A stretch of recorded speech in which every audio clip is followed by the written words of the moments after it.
try to innovate at all comes with a big penalty. You'll be fired. I said, tell me the story of your life. How they made decisions at key transition points. I actually interview everyone at SpaceX personally. How do you choose your team? Based on what? I suppose honestly that it tends to be gut feel more than anything else. So when I interview somebody, my interview question is always the same. I said, tell me the story of your life and the decisions that you made along the way and why you made them. And also tell me about some of the most difficult problems you worked on and how you solved them. And that question I think is very important, because the people that really solve the problem, they know exactly how they solved it. They know the little details. And the people that pretended to solve the problem, they can maybe go one level and then they get stuck. How do you create that culture at SpaceX and Tesla to make employees like that? Well, first of all, when we interview people, we do ask for some evidence of exceptional ability, which in most cases includes innovation. This is not to say that everyone needs to be innovative. But we certainly need those that are doing advanced engineering to be innovative. And ideally, everyone is at least to some degree innovative. So at the interview point, we select for people who want to create new technology, and then the incentive structure is set up such that innovation is rewarded. Making mistakes along the way does not come with a big penalty, but failure to try to innovate at all comes with a big penalty. You'll be fired. If you don't even try, or somebody doesn't even try to innovate, or their innovation aspirations are not very good, then yeah, they will no longer be at the company. Apart from CEOs, when you hire people, what kind of skills do you want them to have? When I interview somebody, I really just ask them to tell me the story of their career and what are some of the tougher problems that they dealt with, how they dealt with those, and how they made decisions at key transition points. And usually that's enough for me to get a very good gut feel about someone. And what I'm really looking for is evidence of exceptional ability. So did they face really difficult problems and overcome them? And then of course you want to make sure that if there was some significant accomplishment, were they really responsible, or was somebody else more responsible? And usually the person who's had to struggle with the problem, they really understand it. They don't forget.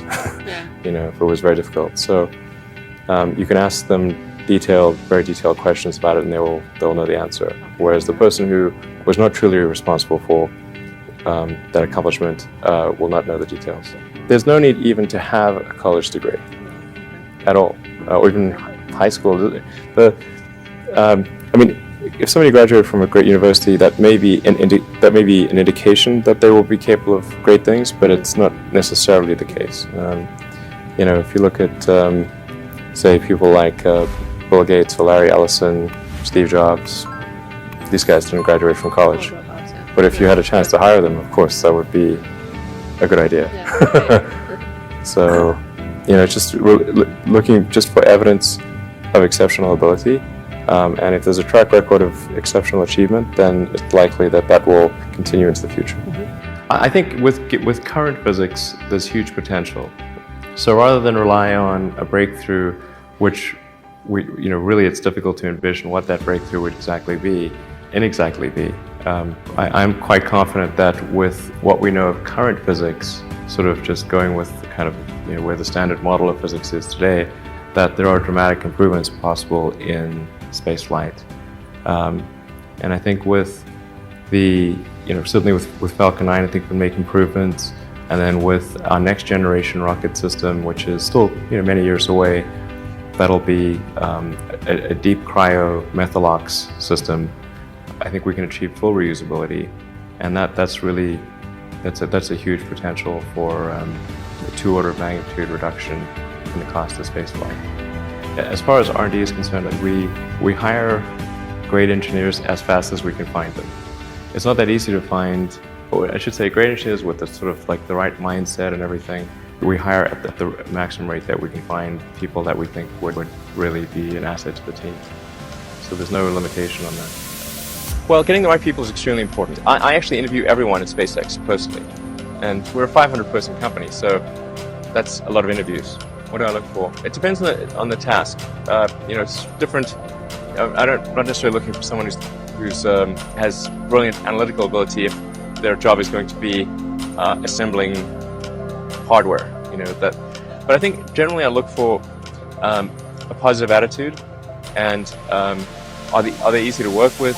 Are people going to like working with them? It's very important to like the people you work with. Otherwise, life, your job is going to be quite miserable. In radical innovation, obviously the workforce is a really key component of that. In SpaceX and Tesla, they are so large that Elon can't do everything. What sort of things do you think about in terms of motivating a workforce that will help them become more radically innovative? What sort of things do you look for in people or in processes that make the workforce better? Sure. Well, I think the massive thing that can be done is to make sure your incentive structure is such that innovation is rewarded and lack of innovation is punished. So you got to be a carrot and a stick. So if somebody is innovating and making good progress, then they should be promoted sooner. And if somebody is completely failing to innovate, not every role requires innovation, but if they're in a role where innovation should be happening and it's not happening, then they should either not be promoted or exited. Failure must be an option. If failure is not an option, it's going to result in extremely conservative choices, and you may get something even worse than lack of innovation. Things may go backwards. What you really want is you want reward and punishment to be proportionate to the actions that you seek.